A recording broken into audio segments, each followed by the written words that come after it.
Welcome, everyone. Ready to go beyond those everyday paths. Today, we're diving into 15 spiritual paths. They're kind of like unique journeys, that our souls can take to find fulfillment and connect with something bigger. Forget hiking boots. We're talking inner exploration here. Yeah, think less literal paths and more like archetypes, blueprints almost, for different ways to approach those big life questions like who are we, why are we here, what really matters. Right, and we're going to run into seekers, warriors, even rebels, eternal children. Each path has its own energy, its own way of looking at things, how it interacts with the world. And it's interesting, this whole idea of spiritual paths, it pops up all over. Across cultures, through history, there are hints of it in the ancient Vedas. You see it in Greek philosophy, in the Kabbalah, even indigenous wisdom traditions. Like the human soul, it's always wanted a map or a guide through all those mysteries of existence. Okay, so let's jump into the first path then, right? We're starting with the seeker. Magnifying glass is the symbol. What's at the core of this path? What's it all about? Imagine someone who's always asking questions, always curious about the world. That's the seeker. They're like detectives, but for the soul. Searching for clues, for the mysteries of the universe, always digging deeper. That thirst for knowledge, that's what drives them. Think of Socrates, always questioning, challenging assumptions. Or Galileo turning his telescope to the heavens, trying to figure out those secrets of the cosmos. It's a powerful image. Yeah. But what about all that seeking? Could it lead someone down a rabbit hole? Oh, for sure. The seeker's path, it's not, without its pitfalls, the pursuit of knowledge. It can become an end in itself, leading to too much information or just that sense of never being settled. It's imagine being lost in this huge library, endless shelves of books. It's easy to get overwhelmed. So how does the seeker find balance on their path then? The key, I think, is to remember, the journey's just as important as where you end up. It's not about, just gathering knowledge, but what you do with it, letting it change you, letting it guide you toward wisdom. A true seeker, they're not afraid to stop, to think, to let the insights they found sink in, shape their understanding. Okay, moving on to the devotee now. Symbolized by a heart. What's at the heart of this one? Picture someone whose heart, overflows with love for something way bigger than themselves. It could be a deity, a spiritual teacher, a cause, even nature. That's the devotee. Deep sense of surrender and wavering faith, that willingness to kind of dissolve those boundaries between themselves and whatever they're devoted to. It sounds like this path it's all about connection, merging with something greater. Do they have specific things they do to cultivate that connection? Oh, absolutely. Prayer, rituals, chanting, meditation, these are all tools that help the devotee deepen that connection with the divine. It's about cultivating that sense of awe, reverence, gratitude. Think of the Sufi mystics, whirling in that ecstatic dance. Or Christian monks dedicating their lives to prayer, to contemplation. So if the seeker's driven by that thirst for knowledge, the devotee's driven by a thirst for love, right? That longing for union with the divine. Exactly. And both paths, in their own way, they're both about going beyond the limits of the ego, connecting with something bigger than ourselves. Now we've got the warrior, symbolized by a sword. This one feels a little different. What does it even mean to be a spiritual warrior? Think of someone who, they stand firm when things are tough. They fight for what they believe in. They protect those who are vulnerable. That's the essence of the warrior. Courage, discipline, a strong sense of justice. That's what marks their path. So it's not necessarily about actual fighting. No, not at all. The warrior's battles, a lot of times, they're fought within, struggling against their own fears, their own limitations, their own inner demons, Think of Nelson Mandela fighting against apartheid. Or Malala Yousafzai, risking her life so that girls could get an education. Their courage, it wasn't about physical strength. It was about standing up for what's right, even when it's dangerous. That makes me think about those Stoic philosophers, Yeah. Their emphasis on resilience, inner strength. Would you say there are connections there? Definitely. The warrior path, it echoes that Stoic idea of, facing challenges with courage and composure, focusing on what you can control, accept that you can't, finding strength in the middle of chaos, keeping your integrity even when everything feels like it's falling apart. It feels like this path could be especially relevant today, with everything going on in the world. Absolutely. We all face battles, internal and external. The warrior path reminds us, that we have that strength inside ourselves to overcome those challenges, to stand up for what we believe in, and to make a difference, a positive difference. From the warrior, that intensity, we're going to shift to the healer now, symbolized by a sprig of herbs. So what's the core of this path? Imagine someone who just embodies compassion, who feels this deep calling to bring wholeness, balance to the world. That's the healer. They see the pain in others and they want to help, to alleviate it, to mend wounds, whether it's physical or emotional. Like Mother Teresa, she dedicated her life to serving the poorest of the poor. Or Florence Nightingale, changing healthcare with her dedication to her patients. It's interesting you mentioned those well-known figures, but also that more like abstract idea of bringing balance to the world. That seems very broad. How does that translate like into daily life for someone on the healer's path? The healer's path, it's not just about fixing what's broken. It's about making space for healing, for growth, for transformation. This can, show up in so many ways, from just listening to a friend who needs it, to working on, environmental stuff, to just bringing a sense of peace, of harmony to how you interact with people. It's about seeing how everything's connected, understanding that what we do, even the small things, they have this ripple effect on the world around us.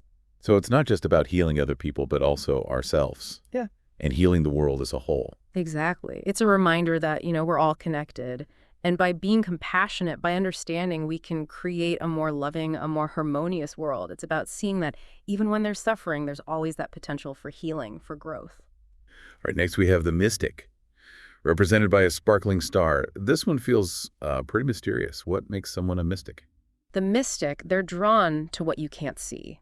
The intangible, those mystical experiences that are beyond our normal senses.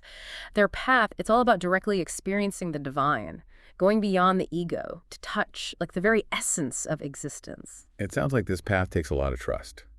Being willing to surrender to something much bigger than yourself. You got it. The mystic often walks a solitary path, venturing into the unknown, seeking that communion with the divine through meditation, contemplation, altered states of consciousness. Think of the ancient yogis in the Himalayas, those caves, meditating. Or Christian mystics who had those visions of God.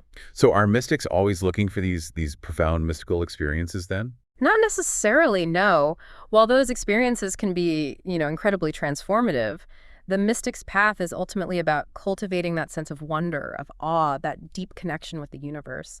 They often find the sacred in everyday things, seeing the divine spark in everything, every living being, every blade of grass, every drop of rain. Think of Rumi's poetry, filled with love and longing for the divine, or Zen Buddhism, emphasizing mindfulness, being present in each moment. It's about realizing that the divine isn't separate from us. It's within us, all around us. From exploring the unseen, we're going to turn to a path that seems to bring the unseen into the scene. The artist. Paint palette is the symbol. What's the core essence of the artist's path? Imagine someone who sees the whole world as their canvas. Someone who uses that creative expression to channel the divine, to transform the ordinary into something magical. That's the artist. So are we just talking painters, sculptors here? Or is artist broader on this path? Oh, it's much broader. The artist's path, it's all forms of creative expression, from music, dance, to writing, storytelling, even gardening and cooking. It's about seeing the beauty in the world, sharing that beauty with others. Think of Michelangelo sculpting the Pieta, that incredible detail, or Mozart composing those symphonies that seem to go beyond time and space. Yeah. But it's also about that everyday artist, The baker who makes a loaf of bread with care, the gardener who loves their plants, the parent telling a bedtime story. So it's about bringing creativity and beauty into everyday life. Exactly. It's a reminder that we're all creative beings, that we can use our creativity to connect with the divine, to express ourselves truly, and to make the world a more beautiful place. It's about seeing that creativity itself is a spiritual practice. It's a way of connecting with something larger than ourselves. From that vibrancy of the artist, we're going to move to the ascetic now, symbolized by a figure meditating. This path seems to go the other way, away from the world instead of, embracing it. What's the draw of the ascetic's path? Think of someone who chooses this simple life, who detaches from the material world, to try and find those deeper truths. That's the ascetic. Their path, it's all about discipline, self-denial, and that focus on what's going on inside rather than what's happening outside, those external pursuits. This path It seems like it would be pretty tough, especially Yeah. now, right? With so much emphasis on stuff, on possessions and, those external achievements. It definitely goes against, like, what's popular. But for the ascetic, the rewards, they're worth the sacrifice. They're looking for liberation from those desires, those attachments that keep them, bound to suffering. Think about those Buddhist monks who give up everything to dedicate themselves to meditation, to spiritual practice. Or those desert fathers of early Christianity, they went out to the wilderness, seeking solitude and simplicity. So would you say it's about finding freedom through letting go? Exactly. It's a reminder that true happiness, it doesn't come from things. It comes from within. Yeah. It's about being content with simplicity, letting go of that need to control, to possess. From that, like, solitary path of the ascetic, we're moving to a path that's very much, in the world, the household. A little house is the symbol. How's it different from the others?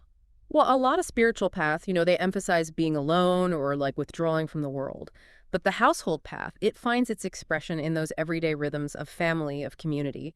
It's about making a sacred space in your home, taking care of relationships, finding the divine in those like ordinary things you do every day. So this one seems more approachable for people who are living, normal lives with families, jobs, and all those responsibilities. Absolutely. It's about realizing that spirituality, it's not separate from your daily life. It's about putting intention into every moment. Love, a sense of connection to something bigger. Like think of a family having dinner, taking a moment to be grateful, or parents teaching their kids compassion and kindness. Those simple things, they can be really spiritual. It's almost like a hidden path, one that we don't always see, but it's so powerful.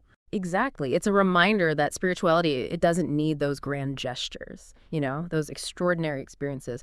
It's about finding what's sacred in the everyday, in taking care of ourselves, our loved ones, our community. Okay, going from that, groundedness of the household, we're entering the realm of the dreamer now. Crescent moon and stars is the symbol. This one seems to invite us to look past the physical world. What makes the dreamer, what makes them unique? The dreamer, they navigate the world, guided by intuition, by dreams, by those synchronicities, and a deep sense of connection to those like unseen realms. They trust their inner compass, and they're often drawn to those creative things that let them express their own unique vision. This path, it seems to resonate with that growing interest in intuition and dreams, that we're seeing today. It definitely taps into that, yeah. The dreamer path, it's a reminder that there's more to reality than what we can see, what we can touch.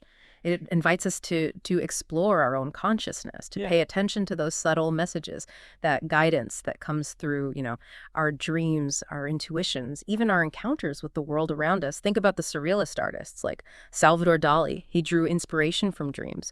Or those indigenous cultures that have always, always revered dreams and visions as sources of wisdom, as guidance. So it's about listening to that inner voice, that intuition that sometimes gets drowned out by all the noise of the outside world. Exactly. It's a reminder that we all have that inner wisdom. And by listening to it, we can tap into a deeper understanding of ourselves and the universe. All right, let's shake things up now. We got the rebel, a blazing flame is the symbol. What makes the rebel stand out from all the other paths? The rebel, they're a disruptor, a catalyst for change, someone who challenges the way things are, pushes boundaries. They often don't conform, they question authority, and they're driven by this deep desire to create a world that's more just, more equitable. This path, it seems really relevant, especially now. Like in times of social upheaval or when systems of power need to be challenged. Are there any historical examples that come to mind? Oh, for sure. Think about Martin Luther King Jr. challenging those injustices of segregation, or Gandhi leading that nonviolent resistance against British rule. These were people who weren't afraid to stand up for what they believed in, even when it meant going against the grain. So the rebel's not just like being contrary for the sake of it. It's about fighting for a cause, for something bigger than themselves. Exactly. Their fire, it's fueled by a passion for justice, for truth, for a better world. They see the flaws in the system, and they're willing to risk it all to change them. Think about those environmental activists who are putting themselves out there to protect our planet, or human rights advocates speaking out against oppression even when it puts them in danger. The rebel's path, it's a reminder that we have a responsibility to speak truth to power, to challenge what's unjust, to work towards a world where everyone can thrive. From that fiery energy of the rebel, we're shifting gears now to the wanderer, represented by a wave. What is it about this path that draws people in? Imagine someone who's always on the move, always seeking new experiences, exploring new horizons. That's the wanderer. Their path, it's about embracing the unknown, trusting that flow of life, finding meaning in the journey itself, not some fixed destination. This path seems like it would appeal to those people who crave adventure, who aren't, afraid of change.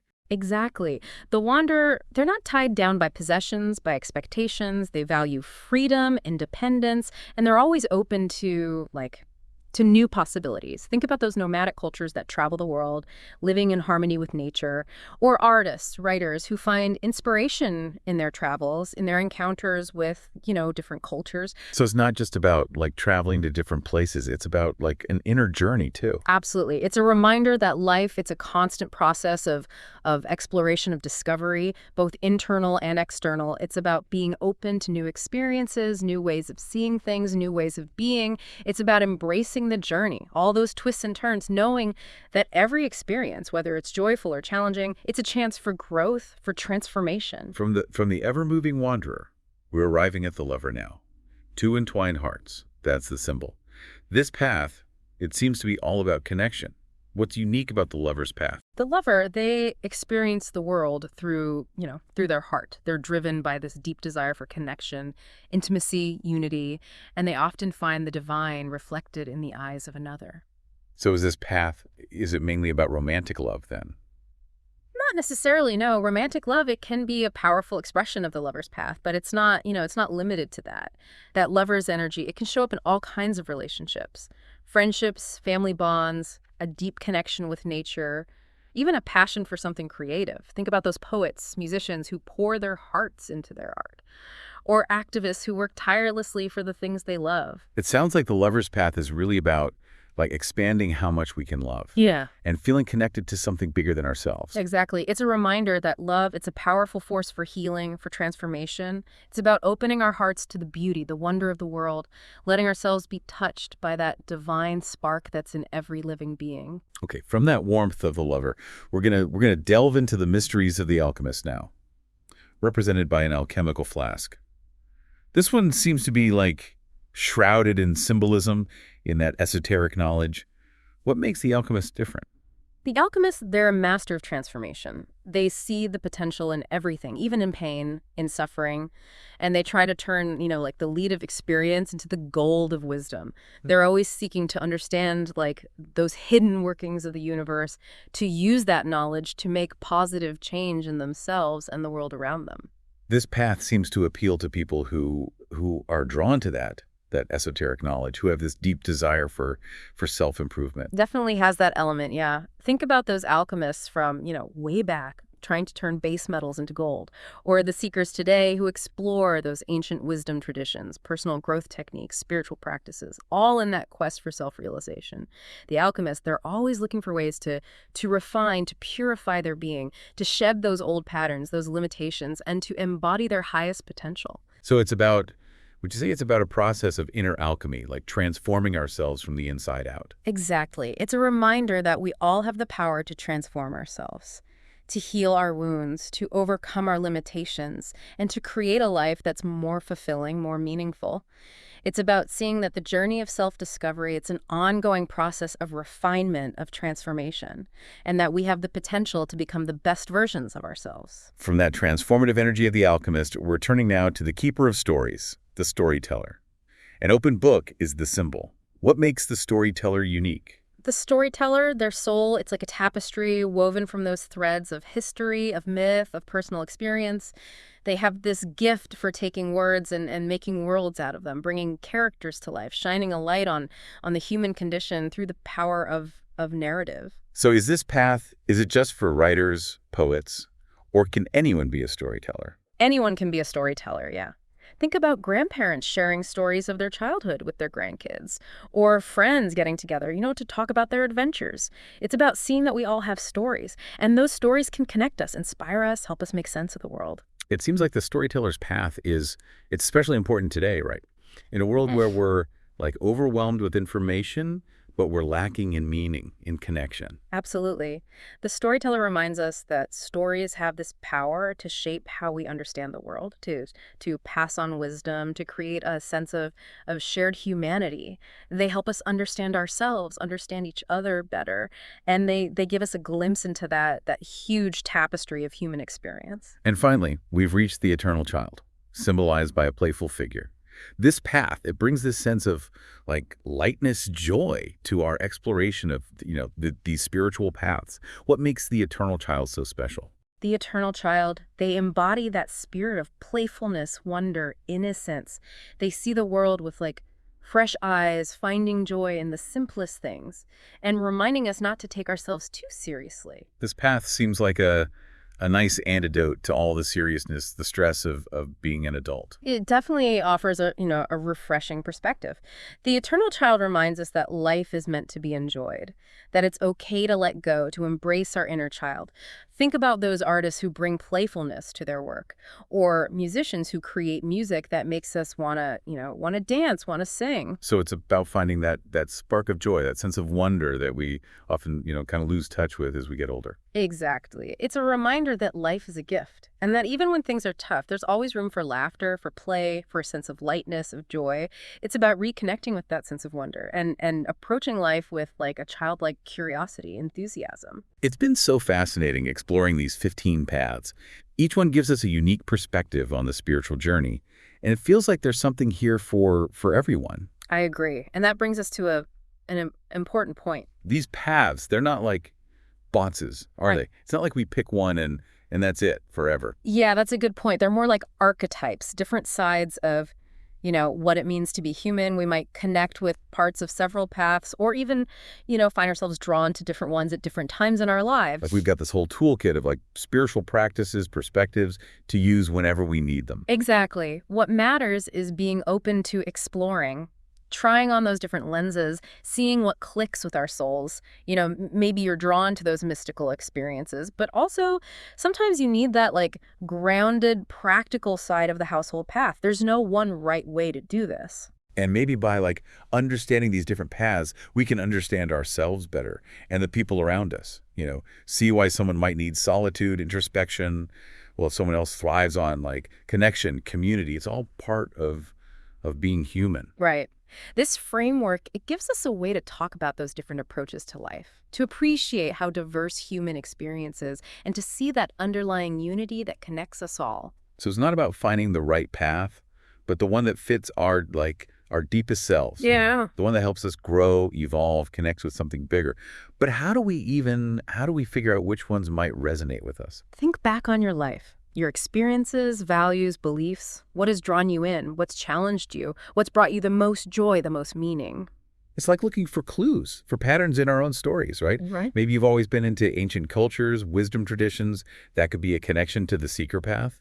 Or maybe you've always felt, responsible for making the world better. That might hint at the warrior or the healer in you. Exactly. And it's not just about what we like, but also what we resist. What pushes our buttons makes us uncomfortable. Those can be clues too. So if I'm always like questioning authority, pushing boundaries, maybe that's the rebel in me. Could be. The point is, pay attention to those like inner nudges, those moments of resonance, resistance. See what they might be telling you about your own unique spiritual blueprint. I'm starting to see how these paths can be a guide, not just for, figuring ourselves out, but for actually living our lives more intentionally. Like we can choose to cultivate those qualities of a particular path, depending on what we need at that moment. That's a great observation. It's not about becoming a label like I'm a seeker, I'm a warrior. It's about realizing we all have the potential to embody these different archetypes, to draw on their strengths, to integrate their wisdom into our lives. So as we go through our day, our week, our lives, we can look for those opportunities to express these different sides of ourselves. Exactly. Maybe you hear a piece of music that really moves you, connecting with the artist within. Perhaps you volunteer, tapping into that healer's compassion. Or maybe you take a hike, by yourself, embracing that wanderer's spirit of exploration. It's like we're putting together a mosaic. Each experience, each moment of insight, it's another tile in that beautiful, complex picture of who we are. And what's fascinating is this this whole understanding of spiritual paths, it's not just theory, you know?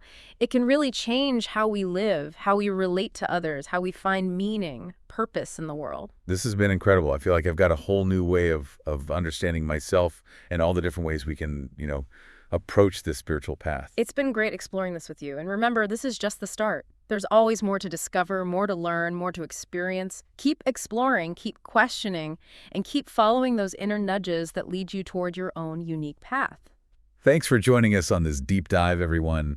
Until next time, keep exploring.